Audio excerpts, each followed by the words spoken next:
Hello. Howdy. Welcome to our first episode of our commentary series. So today we're doing the Teenage Mutant Ninja Turtles movie from 1990, directed by Steve Barron. Yippee! So this is the third time we're trying this, actually. Yeah, it's been really fucked up, to be honest. But third time's a charm. Let's hope this works. Yeah. Went through a lot of trouble to do this. Hopefully it's not cringe and just a waste of time to do it.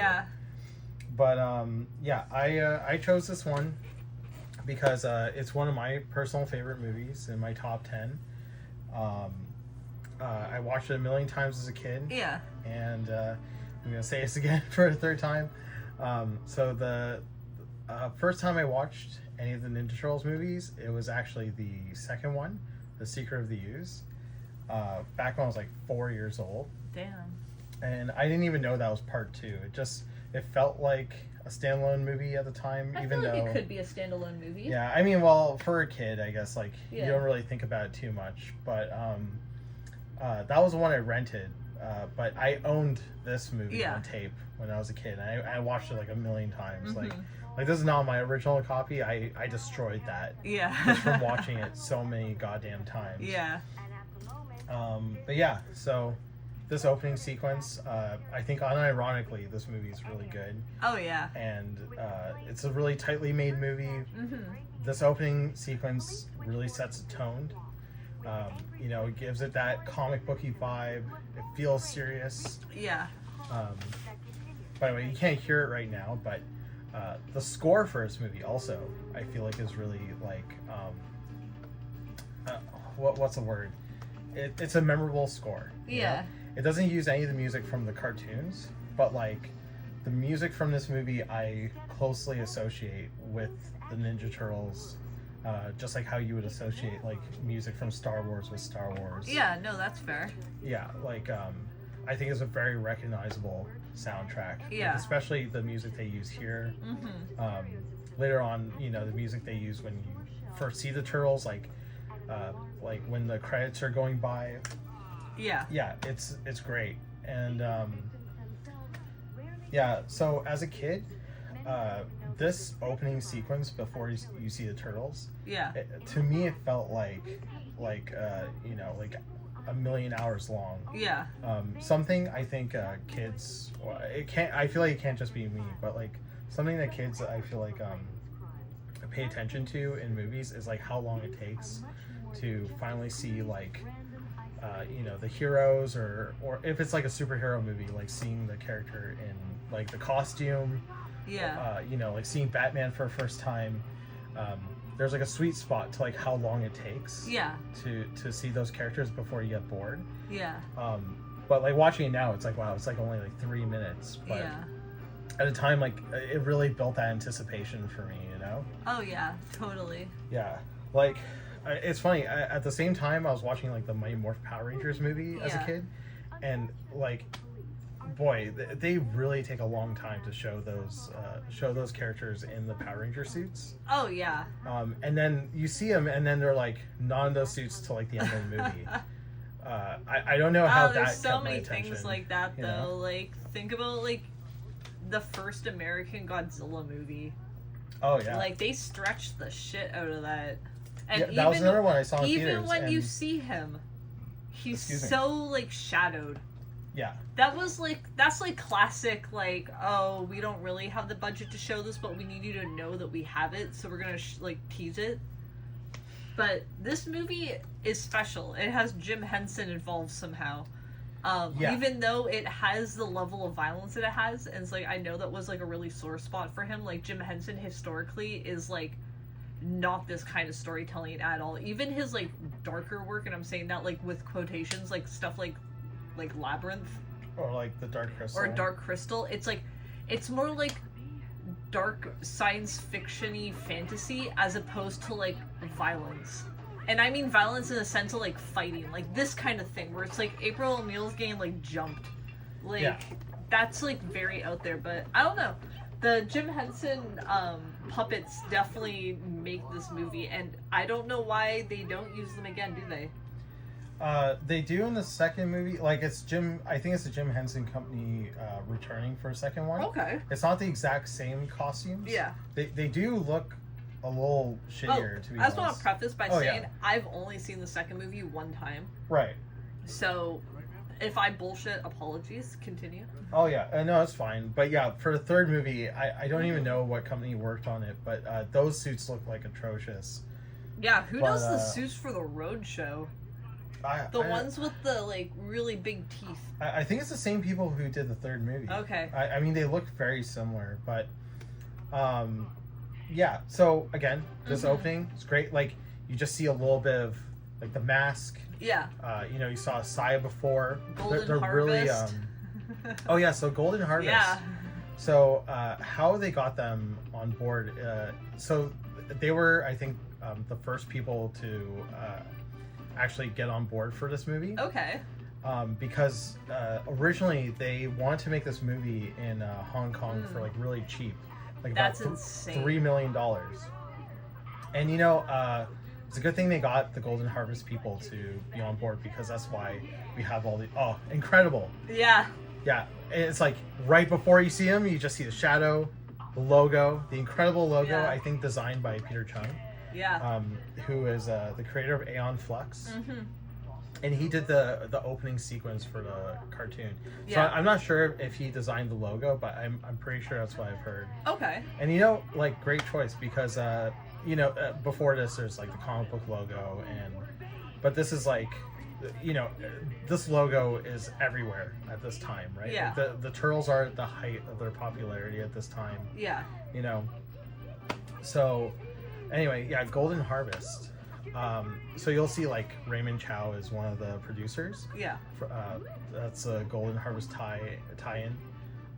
He's a Jackie Chan guy. Yeah. And so like all these stunt actors, most of them I think were people from Golden Harvest. Yeah, I was gonna say, I feel like a lot of these people probably worked on other things that we've probably seen. Oh, totally. But yeah, it's crazy that they thought they can get away with making a movie for $3 million. Yeah. Eventually, they do get the budget up to $13 million. Yeah. And yeah, it's still though, even at 13 million, it's like this is a very so like well thought out, independent movie, regardless of the budget. Independent movie, very interesting. And very interesting time for movies.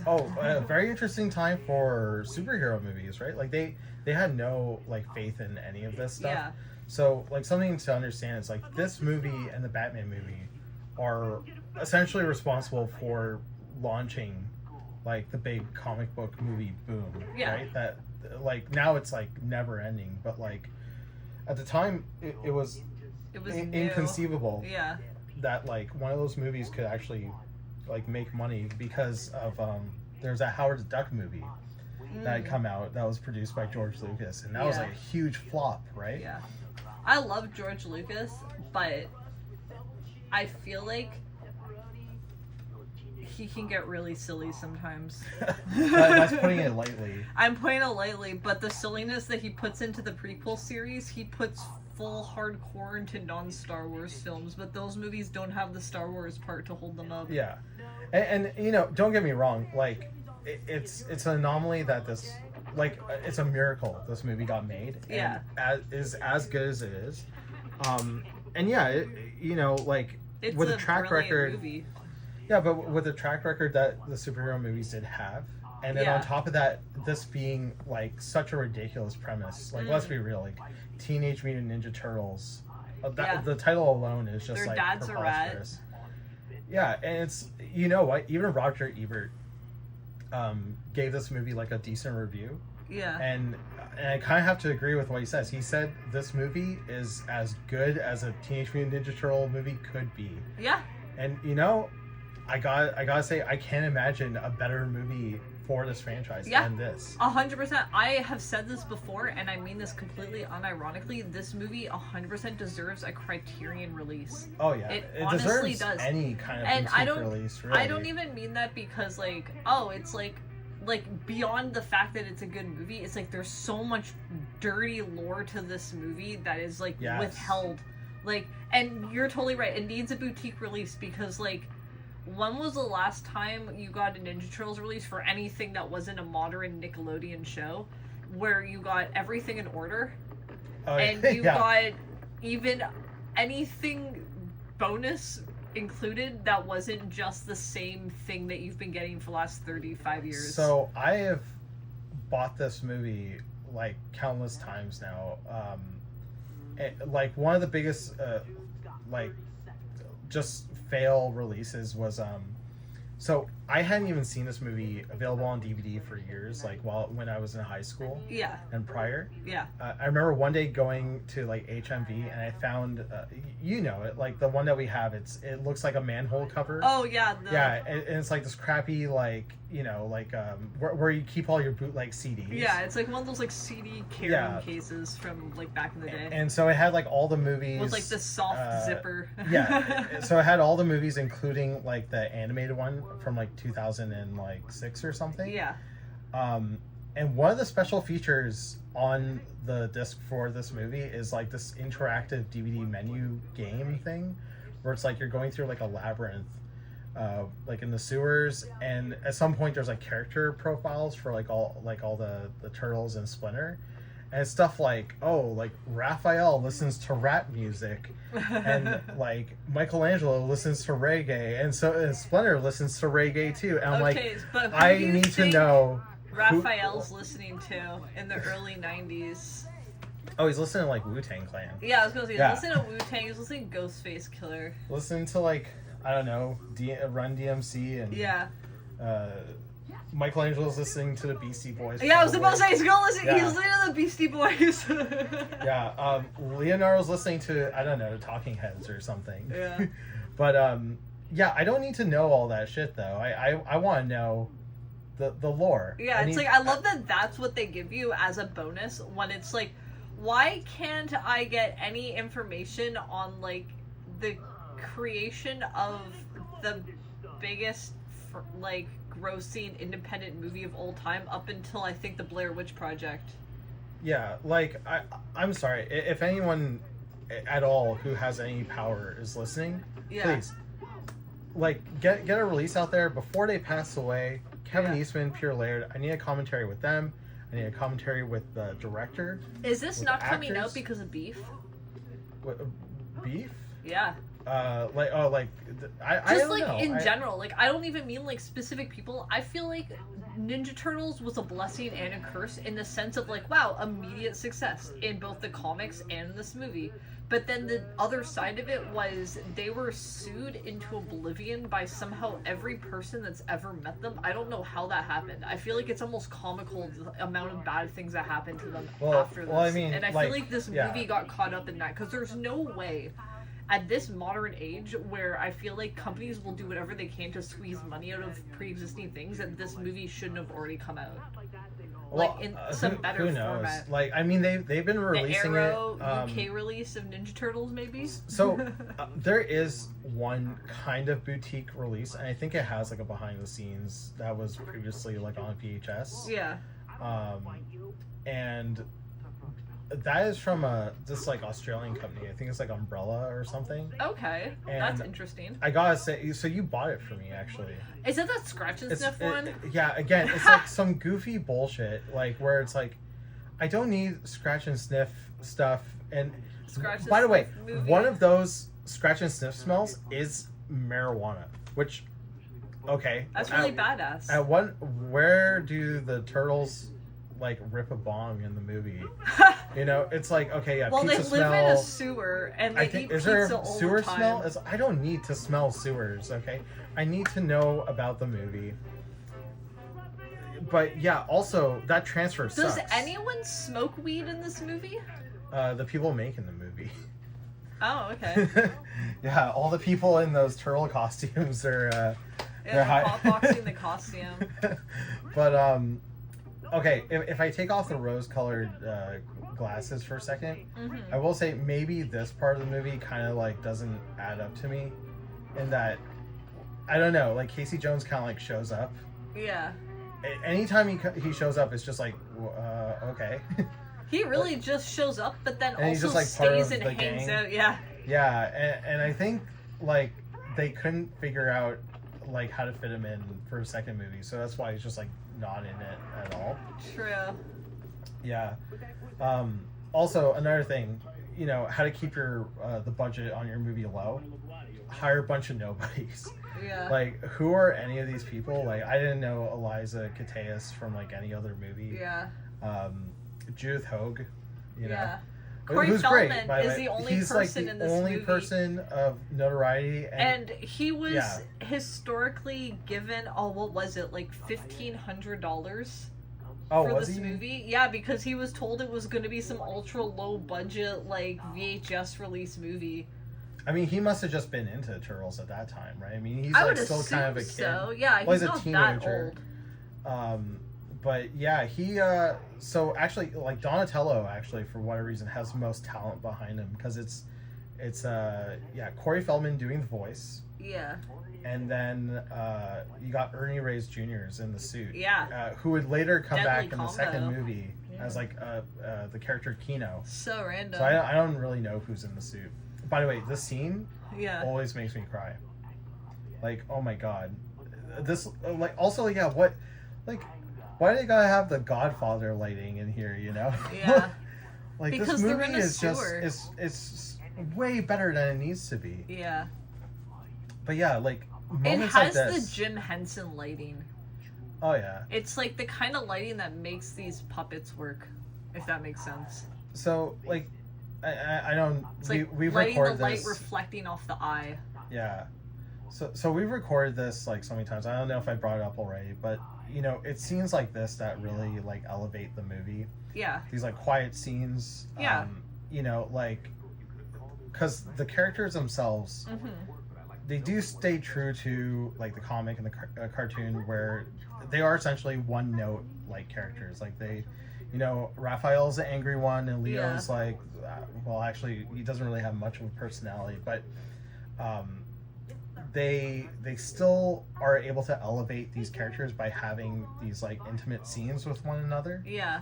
And you know, and like I hate to say it, but yeah, the movie is like it's about family, right? Yeah. And like Just like Fast and Furious. it's just like Fast and the Furious. And you know, like at some point there's a parallel of like, well, the Foot Clan also think they're like a family, but they're tricked and manipulated into thinking that, you know, like they're a family that care for them, these like wayward like kids, you know, who don't feel like they can go home to their parents. But like, you know, like what's a real family? It's these mutant turtles and their rat father. Yeah. Yeah, and you know, so much of this is so close to the comic, but a lot of credit has to go to Steve Barron for knowing what parts of the comic to pick, how to arrange them, and I think the best decision that they made was, you know, I think like a lesser filmmaker, especially if you were just hired to just make like a franchise movie like this, would have been like, oh well, we gotta have all the turtles and like really spend a lot of time on each one and fleshing out their unique personalities. Yeah. But they knew that wasn't really like gonna happen. It's not really necessary. It's not necessary, but they picked a main character to focus on. Yeah. And to have an arc, really, you know, and that was Raphael. Yeah. You know, and it works because I feel like his anger gives him the most complexity. It gives him the most complexity. It's something kids can relate to. Yeah. And he does have an arc where, you know, he like, because he's the whole thing is he can't work with his brothers and he's like this loner, but at some point, he learns to like warm up to them, and you know, it's a really sweet and like tender thing, like when you see them all hanging out together again. Yeah. And you know, like I'll get into that later, but yeah, the it's just such a smart decision to make, right? Yeah. Like to really focus on him, and it would have been easy to go with like, hey, Leonardo's the leader, Yeah. right? Or Michelangelo's like everyone's favorite turtle. He's a party dude. He's the youngest. Yeah. But yeah, to go with Raphael, it's like that's a perfect decision. Yeah, it honestly is perfect. I mean, take everything aside, it's just a coming of age film. Yes. And so it makes sense that you're taking the character where it's like, yeah, his brothers are still childlike, but he's kind of hit that point where it's like he's starting to realize the gravity, I guess, of his life. And it's like, yeah, what do you do, like what do you really have? Like, I feel like his whole hunt for, like, his Sai, it's a Sai, right? Oh, yeah. His Sai is like, I lost a Sai! I lost my Sai!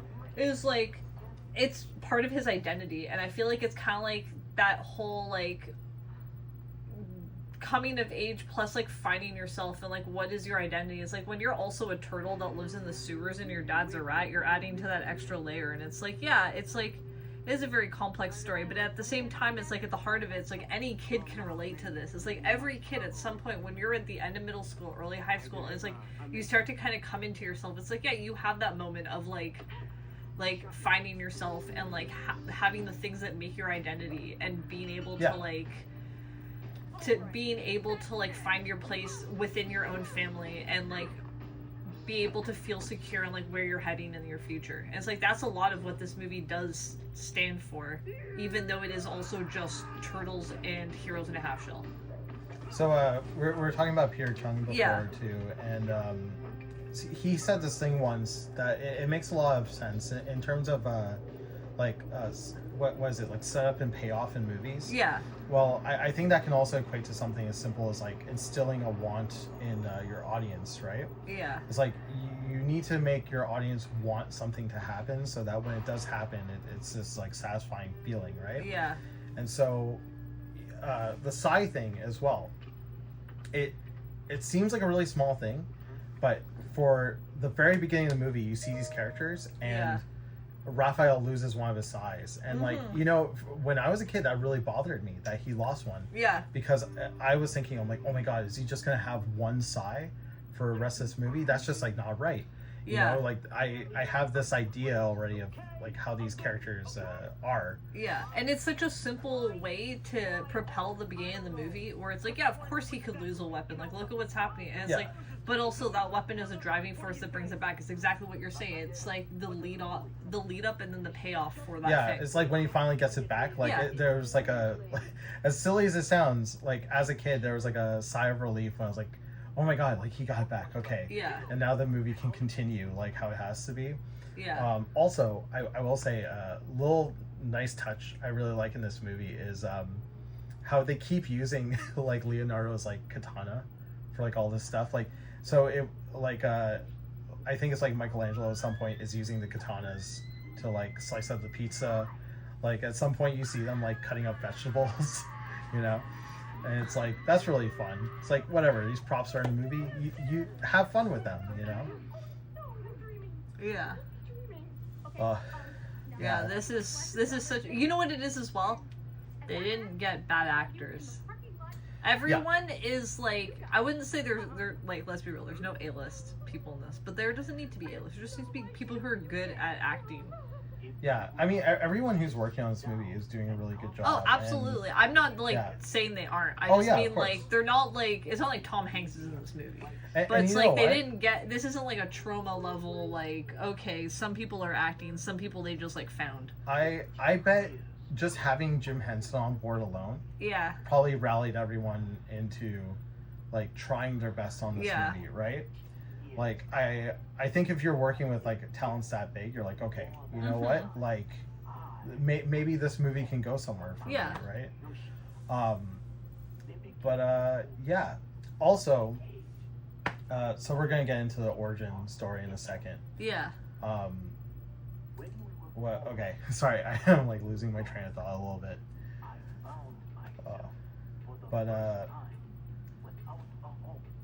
Here they are. So something you made me realize recently was that Splinter is also a teenage mutant rat. I mean, how long do rats live? They live to be... Turtles can live for freaking ever, but rats, like, I'll be honest... The turtles might be older than Splinter. So, like, rats live, like, a couple of years.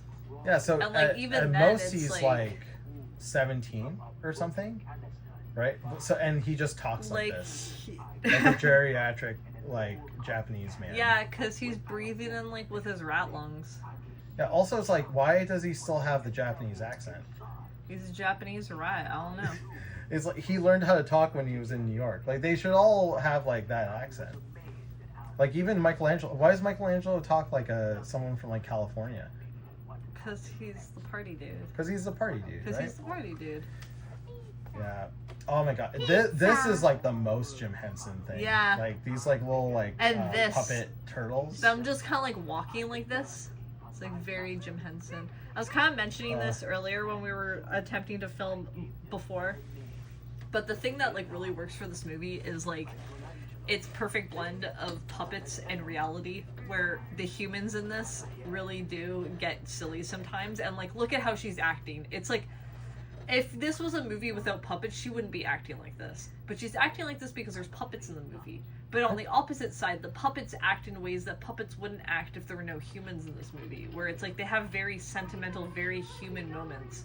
And I feel like that weird mesh of like the puppets are too human, the humans are kind of too cartoony. It makes this world work so well that everything that happens in this is like, yeah, of course this is totally plausible that all these things could happen in this reality. It doesn't feel like anything is being pushed or forced. And I feel like that also really helps the movie, where like the very iconic like farmhouse scenes, they don't feel out of place in the movie because all these characters are given so much depth to be both like this, like silly, but then have those moments where it's like, yeah, like, do you ever think about what would happen if, like, we didn't have Splinter? And it's like, they can have both of those things, and it doesn't take away from this movie or the characters. Like, I think that's also what makes this movie so special. And it is interesting to me. I feel like Ninja Turtles is very, very, very popular, but I never see people talk about this movie. I mean, no one I know, like, really, a lot of people I know actually have not seen this movie, which is I find that so strange. Oh my god, how Donatello drinks from that straw is ridiculous. I feel like that's a mass, like, malfunctioning. They're just like, oh, whatever, keep it in. But yeah, so I don't know if I mentioned it on this recording yet, but, like, apparently, at some point, they actually thought about getting like Roger Corman to make this movie. Yeah. And their idea was like they were just gonna have people in like body paint, which would have been like horrendous. That's like I don't even want to say it. That would be gross. That'd be nasty. That's like that freaking internet thing with those guys and the turtles and the pizza. And you know, I guess, yeah, Pizza Time. Oh my god, that's disgusting. I'm so Don't sorry. look up Pizza Time. Don't even tell them or not look to look it it up. Whatever. If you know what, if you're our age and you know Ninja Turtles, chances are you already saw this, so it doesn't even matter. But so, you know, it's amazing that they arrived to like this solution to making the movie, which is so like labor inducive. By the way, another super dramatic scene. Yeah. This is in the comic book adaptation. We will be doing a separate video where we go over it. Yeah. It's so lackluster in the comic, which is crazy because in the original comic, this is where this is taken from. Yeah. And it's like as dramatic as this. But like, oh my god, this like Raphael's reaction here. The directing on like where, you know, we got this like 360, their place is destroyed. It's like the worst thing that can happen to you. And then on top of all that, your father is has been abducted. Oh god. Yeah. That as a kid, that every time that I saw a scene, it like scared me.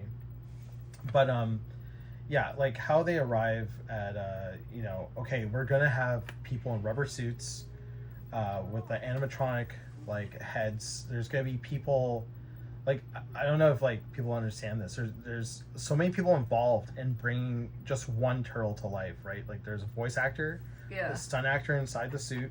Yeah. Off screen, there's a person. They had people wearing these like gloves that like they would like move it like a hand puppet or something, or like a sock puppet. Yeah. And that would like emote like the eyes and the... Wow, that's crazy. I seriously thought it was like, I've seen like, I don't even know like what it was for, but where they've had like animatronics and faces, and they have like the big like basically like monitor, like the board with all the switches on it, and that's what they use to like move it, and it's insane. So it's like even the hand, I feel like regardless, is like to be able to move all those in sync is like, it usually is also multiple people. Yeah.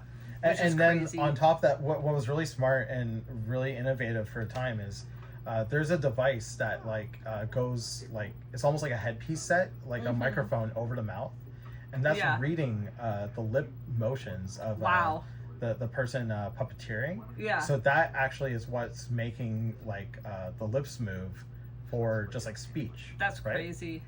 But on top of that, for like really extreme like expressions, there's also still like the hand movements that have to be like very precise. Yeah. And like all the electronics for that stuff, it's all stored in this shell. Like, you know, they took advantage of like the design of the actual turtles themselves. Yeah. To like really make that work, you know. Like those suits have to be like several pounds, like way too heavy to actually maneuver in and do all those ninja moves. I'm sure that those suits must be so heavy. Sometimes I hear about how heavy some like of these. I mean, maybe this is a bit different. I feel like these Jim Henson puppets were made to be worn and thus are like a pretty lightweight material. But yeah, sometimes I hear about like Godzilla suits and shit, and it's like, oh, these people were like just like forced in those, and it's like, well, we hope that you make it through. And you know, like at the time with the technology, it's like this was the best that they can do, and this was the like technology that was available. Yeah. You know, as much as I want to see this level of like special effects in movies, like you almost like can't be mad when you hear about like how much work has to go into making something like come alive like that. Yeah. That's like, yeah, you know, like in the newer movies, it's like people in like mocap suits, you know, and it's like, okay, I guess that's just how movies are gonna be from now on. Yeah. Oh my god, yeah. The kid with the cigar. I always wanted to like. When I was a kid, I kind of wanted to be a Foot Clan member. Like so this, their hideout seems like so fun, right? Do you recognize their hideout? It's in another movie. It's really? actually in a movie that we saw kind of recently. Oh, what movie? Super Mario Bros. Oh, wow, that makes sense. Dino, what's it? Dino Hatton? I can't. The name of the town. Oh man, that's what. Yeah, that's wow. It's the same it does place. Look it's the like, same place. Yeah, it does look like that city. I feel like something else was also filmed here. Oh man. But I mean, Super Sam Mario. Rockwell? Yeah. Yeah, I think this is his like acting debut. So he was earlier in the movie. He's like the main like goon. Yeah. But yeah, him and Corey Feldman pretty much like the only notable people in this movie. Kids are smoking with cigarettes, drinking with beer, gambling. Yeah, it just seems like a real good time. Like this is like I can see how the Foot Clan exists, right? Like it does feel realistic. But then you have this guy. Yeah. Go, play. Play. Go. He's like the babysitter. Yeah, this guy is like they flew him out from Japan to like manage this ninja gang, and he's like, oh my god. And they're like, we need you to wear this outfit. I can't wear like jeans and like a shirt. Yeah, no. He never wears anything different than this, right? You have to wear this full getup. He has to go to a grocery store like this. Yeah. And then you see like, you know, you could be a Foot Clan member, but at what cost, right? In this movie, are the Foot Clan robots? No, that's a cartoon thing. Okay, is it just the cartoon?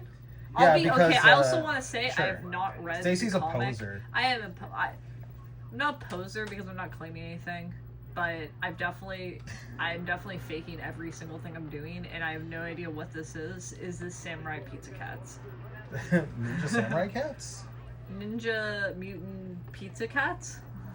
Pizza Turtles? No. But in the cartoon they made them robots because like then you can kill them. Right? Hell yeah. Yeah, but in the comic and here they are people. Love all the loopholes. Yeah. Can't be people, have to be robots. I think, and then at some point, like they're aliens or something in some of the other cartoons. Like they're the Krang people. Okay, right? I feel like that could happen in the original cartoon. Eventually, that cartoon gets so weird. Like crazy shit eventually happens. Like, I feel like I've definitely not watched all of it, but I feel like I've watched some pretty late episodes where they have what's her name, Mona Lisa. Is there a name? Oh yeah, like there's like a female the turtle. female turtle. They gotta include the female, and they didn't even make her pink. So you know what? Kudos to them. You know, it's so funny how many different iterations of the turtles where they always feel the need to add an extra member who's like female. Yeah. And it's never the same person for some reason. Yeah, that is interesting. I feel like they... Yeah. In fact, the last Ninja Turtle show that was out had Mona Lisa. Or maybe it wasn't this one. Maybe it was the... What was it? The 2012 one? Like... Has Mona Lisa in it? I can't even... I don't know. I didn't watch all that, but I'm sure she's in it because, like, every character is in that. Yeah. At that some show point, went there's, hard. like... the next mutation has, like, Venus de Milo. In the Archie comics, like, April O'Neil becomes a turtle, but she just looks like a male turtle. Oh. Yeah, so Why? it's like, I don't know. But they make Mona Lisa so smooth. What is she in the original Smooth. cartoon? Yeah, she's like, her head, she looks like the eraser head. Or, yeah, the eraser head baby, the way her head's shaped. What is she? A turtle. Is she a turtle? I think so. I thought she was something else. I don't know. Oh, maybe she just looks like that, whatever. But, yeah, what was I gonna say? So... Here's another thing too. So like Tatsu, right? Yeah. The like Shredder's like secondhand guy. Yeah.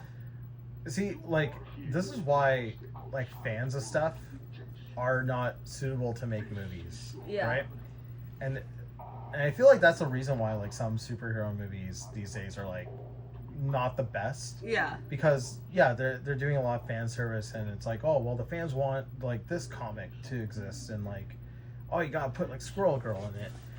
And as a kid, it's like I was of the opinion that like you know what would make this movie great, like finally good, Yeah. is if Tatsu was Krang.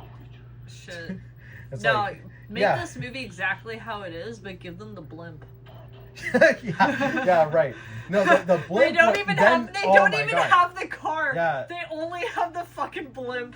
Yeah. Oh man. The ninjas who are supposed to be hiding from people, you know. Yeah. And then they fly around in the blimp in And broad it has daylight. to be like it's like the super slow like Zeppelin like just like. And then they gotta come back to Shredder, Splinter after fighting, and it's like, we were great, Master Splinter. Were you seen? No. No, it was only broad daylight, and we had the only thing in the sky. Yeah. with the words Teenage Mutant Ninja Turtles written as big as possible. We also parked this on the side street. Yeah, like yeah, because we live in a fucking sewer. that's the most absurd thing about the cartoon is just all the vehicles and shit. Yeah. It's like, yeah, we're ninjas, but like also make everything look like a turtle. The car. Yeah, the to car. me, yeah. the car always looked like a chocolate bar. It gave chocolate Chocolate bar. bar? It gave chocolate bar energy to me. The way that it shaped the top of it, because I know it's supposed to be a turtle shell, but the way that it's indented, it was giving me chocolate bar. Like this is how stupid kids are, right? Yeah. Like I remember seeing the van in this movie, which I don't think the van ever comes back, and it's like, it made me so excited because I was like, oh my god, like they got the turtle van in there. It's just like a white like Beatles Volkswagen, Yeah. but it was like, oh, in the next movie that's probably gonna be like the turtle van. Yeah. And it's like, wow, like I really just like don't understand like how movies work or how realism in anything works. Yeah. It's like, yeah, there's no way they're gonna do that. What other vehicles? I know the turtles have some insane. I mean, there's like a shit bunch in of their like toys and stuff. Yeah.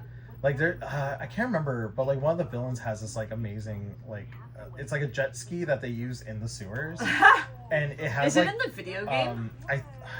They have something like that in like one of the games, but Yeah. the toy is ridiculous because like it has a section that like it's almost like a fork Yeah. that juts out where it can like trap the turtles, and there's just like snakes. Like there's just like a row of four snakes on each side. Yeah. It's like what? It's just like so absurd, but I love it. It's I incredible. love that. That's amazing. Yeah. Speaking of toys, Yeah. right? I don't understand how this movie comes out.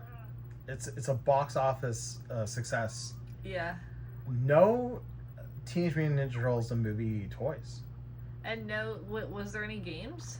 Not based on the movie. That's interesting. I mean, but you know what? Like they definitely had games at that time, so it's like they're capitalizing on the success a little bit. But you know, they didn't have toys related to the movies until I think like the second movie. Yeah. And then they kind of went like a little bit like all out for the third one. Like they made like Samurai April O'Neil and like Samurai like Casey Jones. Yeah. Which like he's in that movie, but like I don't know, they gave him like the hockey mask, but it's like samurai or something. It's just like super silly. Yeah. Yeah, I feel like this movie has, I don't know, like some parts like this, I'm like, this is just like the Goonies. It's giving me Goonies energy a bit. Oh my god, I always hated Leonardo. Like, look at like just the is way it because he he's is. standing cuntly? No, because he's just like so like That's you know, Splinter Raphael did this. Like I don't know, he just gives a vibe of like kind of a snitch. I don't know, like he was always my least favorite turtle. Like he has like no real personality other than he's just kind of like daddy's favorite son. Oh, you're a hater. Yeah, a little bit. You're a hater. But you know what? In the comics, they made him really cool. In fact, so this scene where you know Raph is fighting off the Foot Clan, and you know, spoilers. Eventually, they throw him through the skylight window. Yeah. So this was part of like a really confusing comic book thing that Peter Laird and Kevin Eastman did. Yeah. Where at some point they had interrupted the issues where it was like, you know, issues 1, 2, 3. Yeah. Where they decided to do this thing called a micro series. Okay. Oh, like an OVA or like a short series, I guess? It was, they released one issue for each turtle. Oh, right? Wait. I've seen these. before. These are the ones that have like the weapons thing in them, right? No, okay. That's something else. So those are like weapons manuals that Okay. like some like martial arts company that made like magazines did, where they just put a turtle skin Okay, never mind. over it. But so this was a thing, like it was like, oh, Raphael micro series issue 1, which makes no sense because there's not a Raphael micro series issue 2. Yeah. And it, you know, if you're not into comics and you don't know the history of it, you're thinking I could just read this on its own. Yeah. Or it doesn't come back later. But it's like the Raphael one introduces like Casey Jones, and then the Leonardo one is actually what leads right back into the story. Yeah. Because in the Leonardo one, actually, it takes place on Christmas. Yeah. Or I think it's Christmas, and it's actually him who's fighting off the Foot Clan. Huh. And Okay. he's the one who gets like really badly injured. Yeah. So again, really smart move on Steve Barron to like flip that around and like let Raphael have that. Yeah. Wasn't Steve Barron like let go before the movie even finished? Something like that. Yeah. Apparently, I thought he was like fired or whatever. Him and another one of the producers or writers, apparently they were trying to get more money to finish the movie. Yeah. And like against, I think like Golden Harvest's like wishes. Yeah. They had taken this movie to Disney for distribution. Oh shit. Okay. And apparently like there were like some meetings that were like successful where Disney was willing to give like some more money to in order to distribute the movie. Yeah. But then like I can't quite remember all the details, but they decided to just stick with like New Line Cinema and Golden Harvest. Yeah. But then they found out about it because I think Disney called. Oh my god. And someone, I think one of the Golden Harvest people or New Line Cinema people, like picked up the phone and was like, "Yeah, I think we're okay." And then they were like fired from the production. Steve Barron and whoever else was with him. Okay, yeah, that's interesting. Who finished the movie then? I mean, like the movie was done. Yeah, but I mean, at like that point, who had the final editing? Well, the editing, Because I feel like if he was fired, this is probably not his like original vision. This is probably like the studio's. I mean, it is for sure. I do think it is. Yeah. But like the person who edited the movie, which it was like already pretty much done, I think at that point. Yeah. I can't remember her name, but she was. I think you told me this. She was the editor. Like Quentin Tarantino's like. I can't remember her name. Her last name starts with an M, and I think her first name is Sarah or whatever. Or like she worked Sally on, or something. Yeah, she worked on Kill Bill 1 and 2, but I think this is the first movie that she ever like has credit in. It's like one of the earliest movies. Melnick? I can't remember, but she she worked on like Pulp Fiction, I'm pretty sure, Yeah. and like all those movies. She's like one of his like producers. Like he Yeah. has like all those people that like he has like a continuous group of people that he works with on his movies. I've noticed a lot of successful like movie people tend to have their like crew. Yeah, and this movie is really well edited. Apparently, Golden Harvest didn't like her editing or something. Okay. I don't know. There's all sorts of like drama happening on the set, and again, like I wish I had more concrete knowledge about it. If there was some sort of boutique release that had all this info in some special features, Yeah. I'd watch every single one. I don't even care how much it would cost. If it was Sally Menke. Sally Menke. Yeah.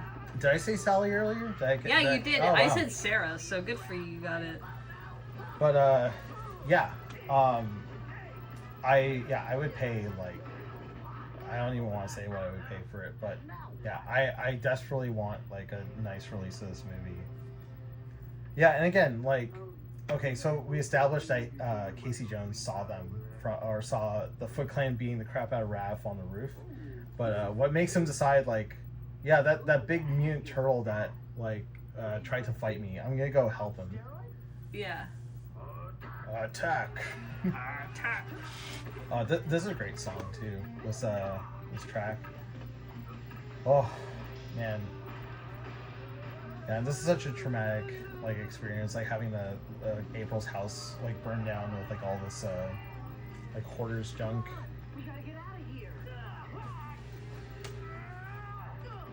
Yeah. Yeah, we really gotta take a look at the comic. Like it's so funny how like it's by Kevin Eastman and Peter Laird.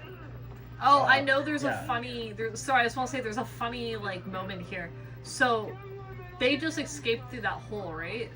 And like got out of the house. See, they're escaping this here. like I don't know, like secret exit or something. But there's like another scene. Let's see. Hi, this is April. Leave a message after. Also, her power's off right now. Right. Whatever, it works. It moves the plot along. Yeah. Right. And so that's another thing too. This whole like side plot thing with like April is covering the Foot Clan. Something I think that's also very interesting about this movie, and like my god. Oh, it's the turtle van. It's the turtle van. I love that it's like it's so clearly recognizable, and yet they still have it within their realm of reality. This is like what I'm saying, where it's like they're perfectly able to mesh in the things that make this like outside its realms of reality. Where it's like, yeah, Ninja Turtles is like so silly, and it's like their car is really silly, but it's like, could you have a car that could easily fit into a modern world and yet immediately be recognizable for what it is? It's like they just got it. Like this movie just does so many things well. And the funny thing about the van itself, it's so that actually comes from the comic. Yeah. Where they don't have a turtle van per se, but there's a issue where April has to get them from the sewers to her home, right? And she just conveniently has this Beals Volkswagen. I can't remember. See, it makes sense here because she's a TV news reporter, and you can assume that she keeps like film material in there. Whereas in the comics, I think she's like a lab assistant or something. She works for like TCRI or something, or Baxter Stockman. But she's single. She doesn't have a family, but she has this like big van, conveniently big enough to fit 4 giant mutant turtles. Yeah. And that's the only reason why, like Kevin Eastman and Peter Laird said, like that's the only reason why they picked that car is because it's the only car they can think of that is like inconspicuous but like can fit like 4 giant things. Yeah. But yeah, what was I saying about the comic? Yeah. Anyway. So yeah, the Tatsu's been disgraced. Oh, they're here. I have another fun fact Sure, for you yeah, here. go off. So here he walks away, right? And then you can hear him breathe, and everyone's like, he'll be okay. You know, in the French version, he dies. In the French version? In the French version of this film, that character actually dies. And wow. In the novelization of this movie. Oh my god. I gotta find that. So there is a novelization of this movie that I've never seen, so I don't know how expensive or hard to find it is. But yeah, apparently it has the unedited versions of the script and film that were later altered to change the rating.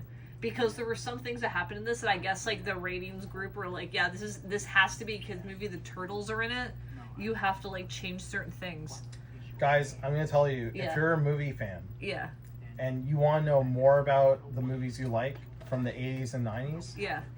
keep an eye out for movie novelizations. Absolutely. At some point, like a few years ago during the pandemic, I went through a phase where I was like trying to collect some of those. They're tricky. It's an expensive hobby because people know that they are worth it. It's an easy thing to sell if you're just some bullshitter who just wants to make money, because you can easily recognizably look at something and be like, oh, Alien, oh, Halloween, oh, like whatever. I know this will make me money. Yeah, but Stinky. So the thing about those novelizations, Yeah. is that they often actually have, like what Stacey was saying, like the original like screenplay essentially translated into novel format. Yeah. And so you will get like essentially like a more raw cut of the film, especially for horror movies. Those are the most expensive because, like, so I have like the Friday the 13th like Jason Lives novel. Yeah. And yeah, like that movie infamously has been like cut to shreds. Yeah. To make it like a R-rated movie as opposed to X-rated movie. Mm-hmm. So you get to see, well, or read about all the things that they would have done. Yeah. And you know, that's also like, again, why I keep mentioning the comic book adaptation of this, because that also has a little bit of that in it. Yeah. Where there's definitely some things that are a little different from the movie, or that were like cut out. So it's worth it to check that out. As lackluster as it is, there's like some interesting things in there. Yeah. You know? I feel like this scene, just this farmhouse scene, where it's like they're fighting, but I feel like it's like found family, like they figure it out. Yeah. But I feel like they tried to recreate this in Marvel when they had all the Avengers together on the farmhouse. Oh, like in the second Avengers movie? Yeah. I feel like they tried to make this a thing, but they forgot that they weren't turtles. They should have made them turtles. I feel like Donatello and Michelangelo, they're just like happy to be indoors. Yeah, they're just happy to chill. They're just like, yeah, I mean, I guess we'll find Splinter eventually. Yeah. But it's nice to not be in the sewers right now. Yeah, for real. It's like an actual couch. Yeah, So they're just like chilling. They're like, you know, just eating all of April's food. Must be Yeah. nice. It's funny as well, I've noticed this movie has a lot of Dominoes in it. They ordered Dominoes a lot. Yeah, I think But there was a promotion with like Domino's. I or thought that something. the It would have been like Pizza Hut. yeah, no, but Pizza Hut was the company that promoted them. Remember all those old school like pizza boxes Oh, and is stuff? it? Yeah, I swear to God, it's Pizza Hut. I feel like at some point Pizza Hut, maybe for a second movie. I do know what you're talking about. Yeah, I've seen they have those. like all those old school like promo stuff, like the pizza boxes and like all the other shit that they did. Okay, so another thing I've always wondered: Yeah. who draws those drawings of the turtles? Like the ones that April is drawing? Oh. Like where are those? And see, that's another thing. If you did a nice boutique release of the Turtles movie, Yeah. oh my god, Make a poster and yeah.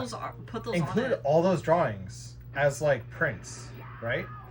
I would frame those. That would be so cool. And like if they're folded, whatever, you know, that's what they are in the movie. Feels like a prop, right? That's an easy way to like, you know, give some value to release of this movie. But yeah, these drawings are great. Okay, so I found it. Oh, An really? actual sketch I've was been trying to search this done up forever. I can by never the find art it. director Karen Stewart. Really? So they actually sold the original arts that she drew. Oh, that's okay. Huh. This was 11 years ago, so after some Googling, I found the site where some original concept art by the art director Karen Stewart was sold off, including the sketch of Leo that actually made it into the movie. So I'm assuming she's the artist. Man, it always So iconic. That's the Yeah. one thing I also love about this movie. It's like it's just a bunch of people that came together, and they all are like so talented that this movie is just like such a shining achievement of like just like film, and yet at the same time it's just a silly turtle movie that even like the art director does a quick Leo sketch, and it's like yeah. it's like that's such an iconic like drawing. Like I don't know, like it's very cool. Another thing, that scene where you see like Raph in the bathtub, I always felt so bad for him as a kid, Yeah. because it's like, wow, they like really do beat the crap out of him. Mhm. But then that's like the only moment you really get like a close up of Mhm. like the damage. And it's like you see how like his shell is like all cut into. It's like, oh my god, like that must really hurt, right? Yeah. I mean, that's part of him. And what's really cool too is you might see like around the television here, I have like the NECA turtle figures. Tell us some NECA turtle info quickly. Well, I don't know much. These are not but- for sale. No, these are just like my figures. I brought them in. But what's cool is like, you know, even in the movie, the costumes are essentially like the same, except for like the head sculpts are.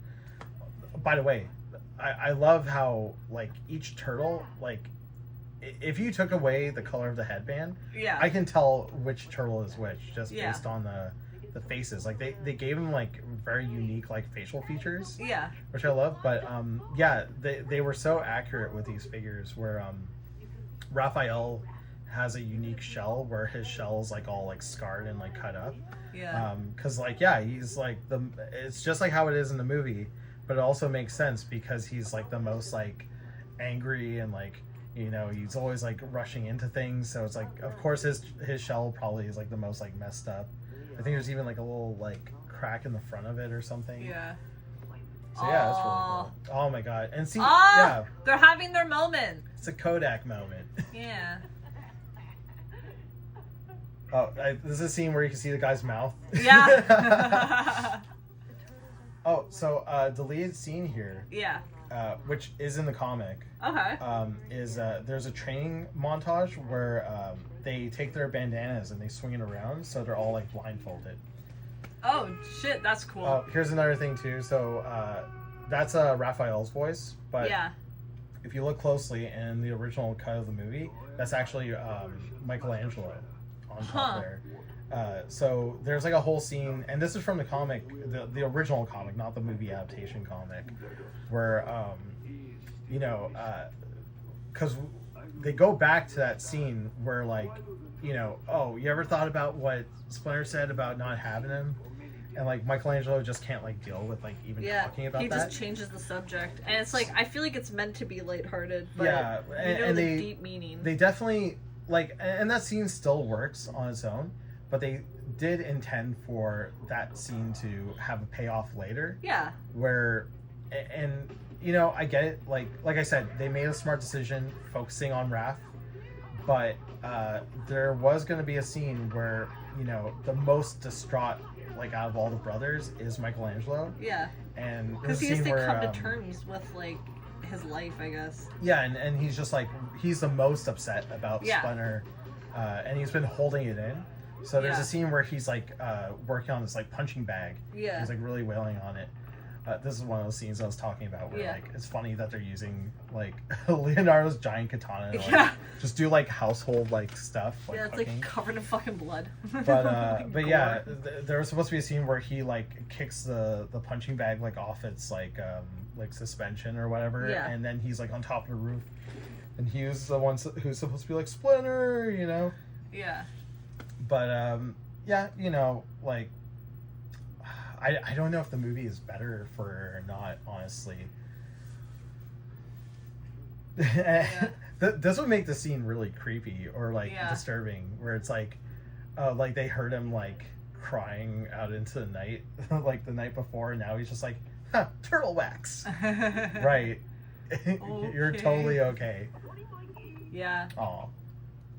Yeah, I also find it interesting in the scene when Raphael wakes up in the bathtub, Mikey is the only one that's not in that scene. And I feel like it's also like kind of a point of he's not really ready to face the reality of their situation of like, yeah, his brother was gravely injured. Someone did actually try and kill Raphael.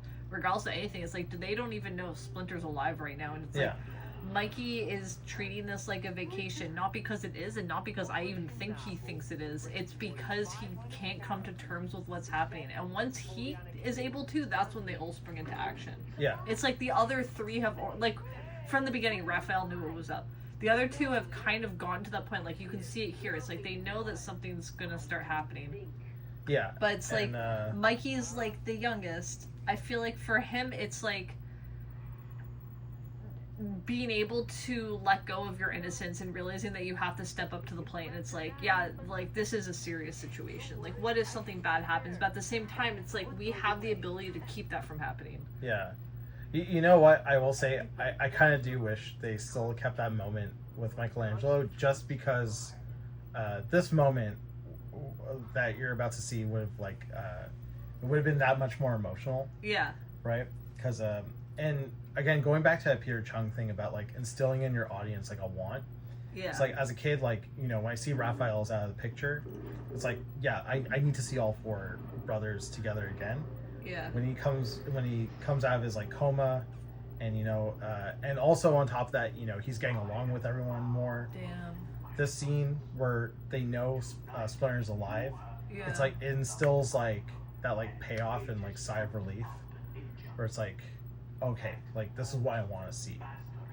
I can't believe they put those guys in that costume that close to that fire. Yeah, I know, right? Like, they'd have about 4 seconds to figure out how to get out of that. yeah, they're just, like, dying in there. Yeah, they're like, it is like 1,000 degrees. Yeah, I always thought this was funny too, where it's like Splinter learns how to become a, like, Force Jedi ghost. Force ghost. Yeah. But yeah, like, you know, this is, again, like, such an emotional scene. Yeah. Right? They you know, they don't even know this could be the final message they get from their father. But yeah, how you can see, like, Michelangelo's, like, crying. I think he's like the only one who's crying, and it's like, yeah, if you knew, like, how much, like, turmoil he was going through, like, from those, like, deleted scenes, like, yeah, this scene becomes, like, that much more emotional, right? Yeah. It's like, yeah, he was holding all that in. Yeah, I feel like it's the depth that the turtles get for their personalities, like these weird little extra parts where it's like, if this was any other movie, they would not even have this. Like, this would not even be in this movie. Like, they would be on, like, a road trip right now of, like, we need to get Splinter back. But it's like, instead they have this strange kind of, like, switch in the movie where the whole movie switches up for, like, a chunk and then goes back to how the movie is. And it's like, it's this weird little in-between story that kind of fits these other two stories together that I honestly feel like is, like, the gem of the movie. And that's what makes this movie. It's like just the ability for them to be human. It's very interesting. You know, like, it feels very purposeful. Yeah. Like, all these, like, quiet scenes. It's sometimes you get the feel when you see a movie like this that's a, you know, like, an action movie. Yeah. Where it's like, if you distill it down to, like, all the scenes that move the plot along, Yeah. it's like, yeah, you usually don't get, like, a movie that's, like, exactly feature length, right? Yeah. And I do feel like sometimes, like, any sort of moment in a movie that's not, like, action packed or progresses the plot, it's like, maybe it's like an afterthought or it comes in a post, but it's like that always feels like in bad movies, it feels like meandering. Yeah. You know, it's just like, oh well, like, just stuff that doesn't need to be in the movie, and it's like, it's just something to, like, pad it out. But yeah, I feel like every scene in this movie really, like, it adds to it. It's definitely not a subtraction at all. Yeah. 100%. I feel like everything in this movie is, like, I don't know, I feel like it works. There's nothing that I could look at and be like, yeah, this can be removed and it doesn't take away from it. I feel like everything is perfectly balanced. Yeah, and then again, like I said, like there's so many things where like in a lesser writer or director's hands, like Yeah. There's like obvious choices you could have made, like I said with like the Leonardo being the focus thing. Yeah. They decided not to go for that, but even this character Danny, right?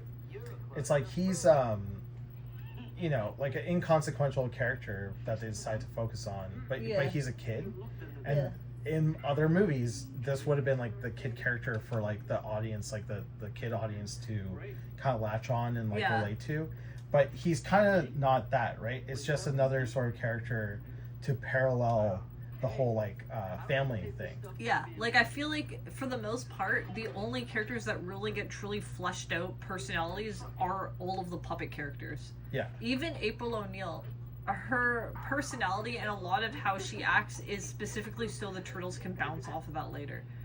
Yeah, like Danny, like it's funny, like people do shit on that character, but he definitely does serve a purpose because of how he interacts with Splinter.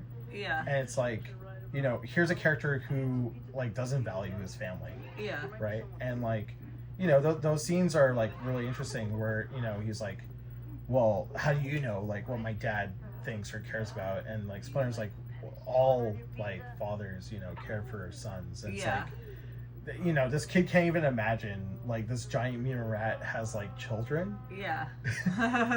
So, you know, like, yeah, it's like everything is like very purposeful, but it's not obvious. Yeah. Right? Like Danny is not like and he's not really even like a likable character. Like even at the end of the movie, I don't know, like he's like, you know, at the end of the movie he gives April like $20 or something that he stole from her purse. And he's like, I owe you one, you know, like this is just the take 90s. But, $20 is like money. But here's a funny thing. We're ignoring the bigger issue. Danny is the reason why April's home is burnt to the ground. Yeah, but he doesn't tell her that, and so he can just act like that didn't have anything to do with him. Yeah, and see, I giving guess, someone the $20 and being like, "Hey, my bad." It's like, okay, cool. You don't need to ever fucking tell her that you burned down her house and literally ruined her life. But that's what I mean. Like when I say it's like, yeah, he does that. He's like irredeemable for that act. It's like, yeah, okay, you gave the $20 back, but like you did like have her home burnt down by snitching her out, you know? Yeah. It's like, yeah, you didn't need to do that. To what? To get your headband? No, he wanted a cigar and they didn't give it to him. It's like if I ran out April and the turtles, I'll get a cigar. I want a fat cigar like that kid had. It's like I'll a get some thick as a menthol Monster cigarettes. Energy can. Earlier something I was going to say too. Yeah. In terms of the actual plot and the relation with the turtles. Yeah. So, again, like a really good decision they made. So in the original comic, the turtles are not exactly heroic. Yeah. We'll go over that later in more depth, but it's a story of like vengeance. Yeah. Right? And they knew that wouldn't work as like a, you know, like. This movie is still trying to get like a kid demographic. Yeah. What I think is really interesting is that the whole Foot Clan thing is inconsequential to turtles, right? Yeah. But you give them the motivation of that, like their father is abducted, right? Yeah. And through trying to save save Splinter, they do take down the Foot Clan. Yeah. I think that's like such a smart. I don't know if they were like really thinking about it, but I think it's cool because it's like it makes the turtles look like heroes. Yeah. But it's still realistic in a way where it's like, yeah, like why should they care? Yeah. Right. So it's like an inconsequential like victory on their part. Mm-hmm. But yeah, also it doesn't make them like look like monsters when you know, like they like have to fight Shredder. Yeah. Because in the original comic, it's like Splinter sends the turtles like after Shredder. Yeah. Who, yeah, he is like this like ninja crime boss, but like he didn't do anything. I really. love him training. This is also such a Jim Henson, like the rat doing kung fu. It's like You could add some Christmas music, change the background, put that in like freaking Christmas, the Christmas Carol movie. See, if this was a modern movie, like Splinter would be like a YouTube or like TikTok star. Yeah. You'd be like, oh my god, look at my kung fu rat! This is amazing. This is awesome. He'd be like one of those like meme like pets, you know? Yeah. I'm beat until I do these things. Also, they made a smart decision to like cut down this plot and make it more concise as well.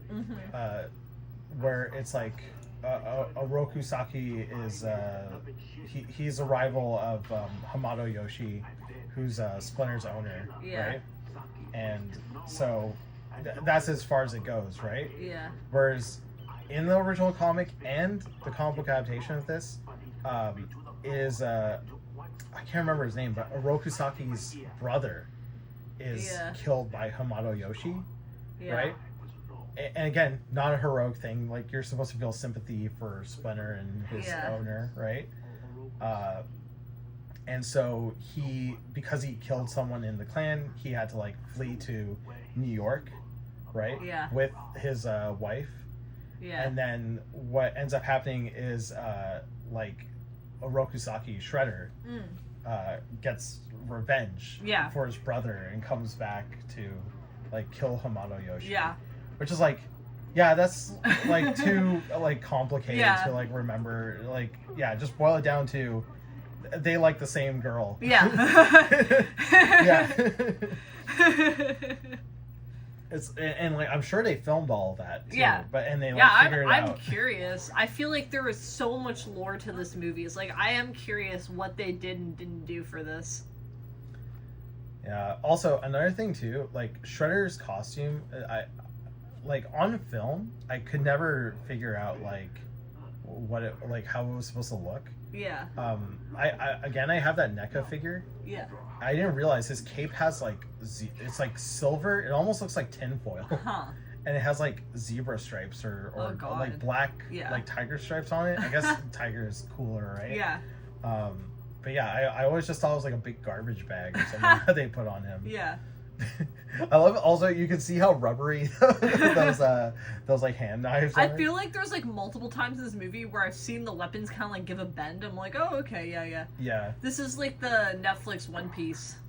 Oh yeah, where Zoro's like swords are just made of rubber. It's just made out of a noodle.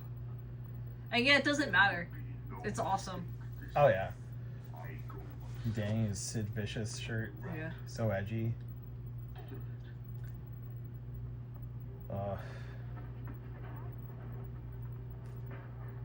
So we're getting to the climax of the movie. They look like aliens, don't they? Yeah. The Foot Clan? I feel like this was done so they can just like see properly. But yeah, it's because the eyes are like bulgy. Yeah. But it's cool, you know what? That is actually how they look in the comic. Yeah, I was gonna say, I feel like it is like true to the comic where it's like kind of silly. Yeah, the cartoon is bizarre. Like they almost have like these like weird like alien like sort of xenomorph heads. Like they're I guess because they're like alien or they're robots. I guess so it's a cool look. Yeah. But again, you know what? I feel like those kind of stylized. I feel like those foot soldiers probably were designed by Peter Chung. Oh, because I know he designed like Krang. Okay. Stuff like that. Is Krang in the comics, or was he originally from the cartoon? Krang is he's from the cartoon, like the android body, and Krang is a cartoon creation. Yeah. But that alien that Krang is, that came from the comics. Okay. But he's not a character in the comics. That's just like an alien race called like the Utroms or something like that. The Utroms. Yeah, and then what's funny is in the 2003 Ninja Turtles cartoon, they come back. The Utroms. Yeah, and in fact they make it so Shredder is actually Utrom. Oh damn. Yeah, and that's why like I don't know they keep trying to kill him, but like it's just like not working because like it's just a bunch. It's just he's just like in the stomach, like that's where the rest of him is just like a android body. Yeah. Does the android body have a name? No, I don't think so. No, maybe. That's fair. Actually, I don't know. I haven't watched all those episodes. No, that's fair. I feel like, first of all, there's a lot of episodes in the original cartoon, and second of all, there's so many spin-offs and, like, new things. Like, now there's still new things that come out for the Turtles, and everything I hear for it is positive. Oh yeah. So I feel like there's just like so much material Oh for my God. Ninja Turtles. Like, who knows? Like how they're able to move like this in those suits is Yeah. like incredible. That's what I'm saying though. Is like these Henson costumes must be really light. No way. Like I can't imagine in what world like that much rubber. Like it's like the Batman suit like times 3. Yeah, right? except for they're able to move their heads, so there's definitely articulation there's built into some. the suit. Yeah, that's the other thing too. Is like how mobile they are. Yeah. Like we just watched the Batman movie last night, the Yeah. 1989 one. Yeah. And he is so like immobile in that suit. Oh my In God! fact, Yeah, it's like comical it's when comical. he's always looking falling around. over. Yeah. You know, and like And they let him. They're like, fuck it, let him fall over. and like you know these turtles, I guarantee you with all the servos and everything in their shells, Yeah. and just how bulky those suits are, that has to be the bat suit times 3. And they're like flipping and like kicking in it. Yeah, but that's what I'm saying. There's no way it's like super, super heavy. Like, I know that they had to alter the frame rate for this movie. Oh, did they? But I think it was because of how fast the animatronics were able to move for the head and not because of the speed of... interesting. Though I might be wrong. They may have had to have altered it for the turtles as well. But I know that there was... that in some scenes with the turtles, they do change the frame rate to make it match the rest of the movie. Like, to speed them up. Oh my God, no way. Huh. There's something to look into, because it's different for multiple Oh things. my God, and they're like skateboarding on Yeah. this thing too? Like, wow. They skateboarded another part earlier That's on right. in the movie. Yeah. Yeah. But that was like a close up on the feet. Yeah. So Sewer but like now you're surfers. seeing them like really like full body Yo, I'm skateboarding. seeing every single level to that beat 'em up game, Turtles in Time. Oh yeah.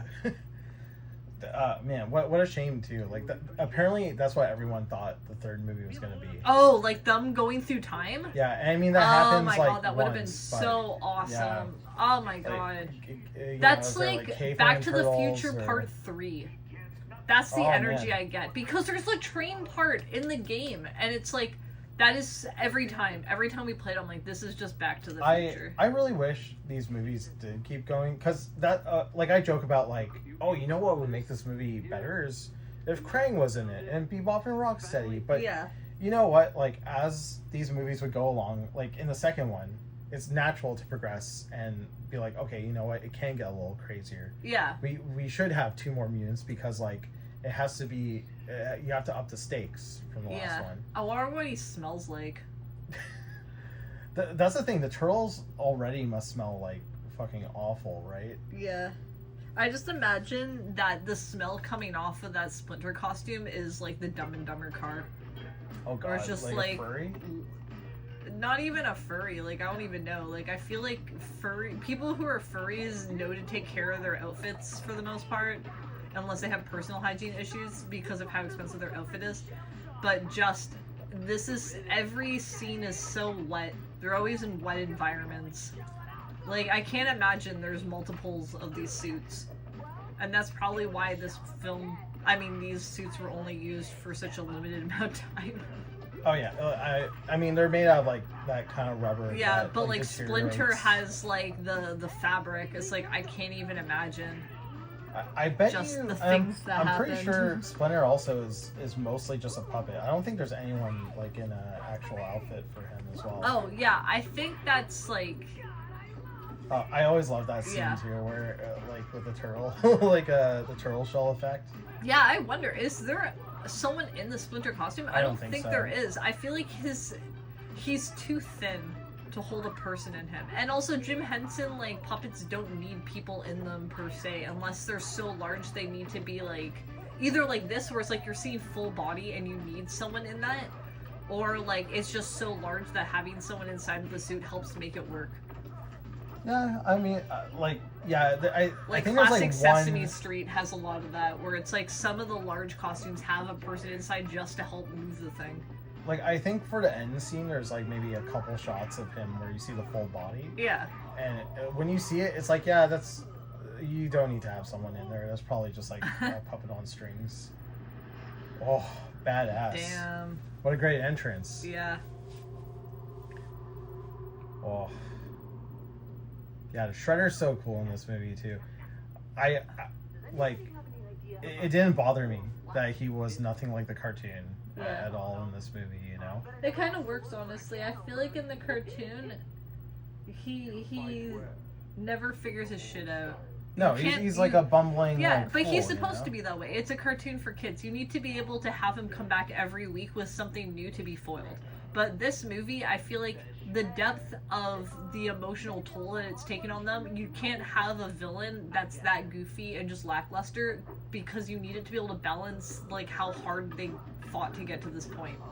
Yeah. Where it's like they were able to get Splinter back after all of that. They had this big emotional like story. They were able to come together and figure out their shit. It's like if you were to have some bumbling guys like, oh drats, y'all got me again. It's like, oh well, I guess like it kind of takes away from the experience of growth for these characters if your bad guy is just like, well, shucks, y'all got me. Yeah, and but yeah, also the fact that like, man, he's strong enough to take on 4 mutant turtles like just by himself. Yeah. Yeah, the actor who plays this guy, I have no idea who he is, but he definitely doesn't get enough credit. Yeah. Like, yeah, I don't know, he's iconic to me. He's up there with like, you know, Darth Vader even. Yeah. Yeah, and like, oh, the lines that he delivers too, they are pretty memorable. I mean, like some of them are stolen straight from Star Wars. Yeah. Right? Where it's like, finding your father, Yeah. you know. Yeah, this end fight scene is incredible. So you're saying they like sped some of this up? I don't know if it's... You know what? Shredder does look sped up a little bit. So if I think what it is that the frame rates for when the turtle's talking, the frame rates for the main movie, and the frame rates for right. when they're fighting are all different. Yeah, because But these I are don't- definitely stunt suits right here. Yeah, like, so- they but I don't don't need to have the think- servos in them. I don't think that the difference is huge. Like, I think it's like 23 frames per second, 22, 24. It's like it's like little differences like that, but look it up afterwards because it's super interesting. Oh my Actually, God. let me see if I can find it on my computer phone. TMNT frame rate.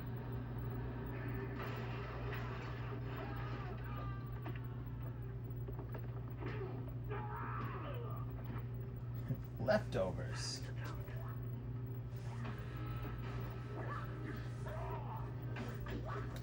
Sorry guys, we're just checking something real quick. Yeah. No, you got... Say something. Okay, well yeah, we're coming up to the climax here. And sorry, it like it's just hard not to just watch the movie at this point, Yeah. you know. Also here, you know, talking about character development and how like Raphael, he really is the only character with like a arc, right? Yeah. So, you know, I think it's great how in the beginning of the movie he loses one side, Yeah. right? And he's like, you know, like he's really hung up about it. He has to like go after it. Yeah. This moment where it's like, hey, like your brother will die, you gotta throw away your weapons. And he's the first one to do it, Yeah. you know? And he actually fucking throws them too. Yeah. So I don't know. I'm like, that's a little thing. It, you know, it's a payoff. It's, Yeah. This character has an arc. It's completed at this moment. And then, you know, classic. This is like a classic confrontation. This is like Yeah. watching Obi-Wan and Darth Vader. Yeah, for square real. off, you know? And he just shows up there too. Yeah, and then also, you know, the whole movie, like you're wondering, he's supposed to be their master, right? And it is exciting where it's like, okay, you expect to see the turtles be the one to be the final battle, but it's like, hey, like what is Splinter gonna do? Yeah. Right? And I mean, he's got to be the master for a reason. Oh, and that's a cool moment too, where Yeah. it's like, you know, they're like, oh, it's him. It's like they've heard the story before, you know. It's And like they're it like, clicks how in did for this them as rat well. get so fucking big? I hate New York City. Oh, damn. Yeah, see, that's how skilled he is. That's all Yeah. he had to do. Just a flick of the wrist, you Yeah. know? Little Aikido move. And this is so brutal. Like, I still can't believe they did this for a kids movie. Like, I know he comes back, Yeah. but you don't know that. You don't know if another movie's coming. And like, look at how they do him in. Yeah, right into Hellboy's car. Oops. Like, Whoops! okay, yeah. Like, that's insane. Immediate live leak video. I couldn't quite, like, make out what was happening in the scene as a kid. I was like, oh my god, is that, like, his blood? Like, all over the garbage truck? Yeah. And, you know, like I was saying before, you instill a want in your audience. Yeah. You want to see them all back together. And that's the conclusion of the movie. Yeah, every time I see this, it feels great. It feels like a great payoff. A very satisfying. Very classic storytelling. Yeah. You have a good build up. All your characters are well introduced. Everyone has their own cliche to fit into. You have the party guy, you have the nerdy guy, you have the angry guy, you got the girl, you got the dad. Everyone has someone that they can relate to. I've said it before, there's so many modern movies. Great example, Avengers. What is everyone's like character cliche in the Avengers? It's like you just got a bunch of people, or it's like you got two scientists. Like, I don't know, I feel like this kind of classic storytelling is like you need to be able to have a character for everyone to fit into. And it's like this has it, and at the same time it's like every story at the end has a positive payoff, but not in a way where it feels like a forced, like, oh my god, like finally everything's gonna be okay. It's like, oh no, I feel like it's like a pretty genuine like response to all of this. I mean, this kid found out turtles existed and they're, like, yeah, giant mutant turtles existed. And he's like, you know what, maybe I should get along with my dad. Yeah. I think I'm gonna be friends. How's he gonna with my explain dad that to now. him? It was like, you know, like, I thought about it and I talked to this giant rat. Yeah. And I just thought I'll be friends I should with my start dad. going back to school. Yeah. And get off the streets. Yeah, for real. Yeah, all the loose ends are tied Yeah. up. April's gonna become the #1 biggest paid reporter in New York City. Yeah. That's true. Oh, and here's our loose ends. So the frame rate thing. So apparently the dialogue scenes for the turtles are shot at 23 frames. But the Okay. regular speed was 24 frames. And then they also did the fight scenes at 22 to 23 frames and then sped it up a bit to make it flow better. Oh, okay. Interesting. It's interesting because it's such a minimal amount that you can kind of speed it up and make it a little bit sharper and a little bit smoother without making it look sped up like old movies. Like, Right. if you watch an older movie, like, we've watched some Jackie Chan movies where it's like, oh, it feels like they've sped up the fight scene a bit. Oh, you think so? Maybe not Jackie Chan. I feel like maybe it I feel like they wasn't. must slow down those fight scenes for like how fast those guys can actually Yeah. move. I feel like we've definitely seen movies where they're speeding up the fighting. Maybe it wasn't a Jackie Chan movie, but it was definitely a martial arts movie. Sammo Hung, maybe. Yeah, it could be. But yeah, no, that's really interesting. Yeah. That is a thing in like action choreography. You should think about like the speed of everything and Yeah. like, the scale. I guess it's a little bit different now with the way that movies are made. You can just digitally alter things. You don't really have to have that precision or that kind of science into it anymore, where it's like, oh well, how does this visually look and how can we tweak it to make it better? Now it's like, oh, this looks weird, but there's like a program that will just fix these things for me. And I'm not saying like, oh, it's easier to make movies. I don't think that's the case at all, but I think that like these more accessible ways to make movies have made it so people don't think about this kind of thing anymore, where it's like, oh, how can frame rates work, how can the lighting work? Like, there's a lot of really good, like, this movie looks dark while still giving light to all the characters exactly how they need to be. It's like stuff like that. I love that they saved the catchphrase for the Yeah. last like line of the movie. It's like, you know what, again, like, you can't let fans Funny. make movies. I wonder if like Yeah, let them fucking dance again. I like that they dance multiple times in this. Let them get silly. But look, Raphael doesn't dance still. He just hugs him. Awesome. Yeah. Well, thank you for joining us on our very first video podcast. Yeah, and you know, hopefully more to come. Yeah, this there was a lot of like hurdles to jump through to get this working, but Yeah. We had to record this 3 times. This is the 3rd recording. yeah, and you know, so I recently also got a portable DVD player. Yeah. So I can maybe do commentaries on the go. Yeah. You know, give us some comments. Let us know if you want us to do Ninja Turtles 2, and we could do a commentary in a subterranean sewer next time. Oh, yay. Yeah. That'd be fun. But no, for real. Yeah. Yeah. Thanks for if you watch this whole thing. With Yeah, us, that's crazy. That's cool. But yeah, take it easy, guys. Yeah. Thank you. Have a good night.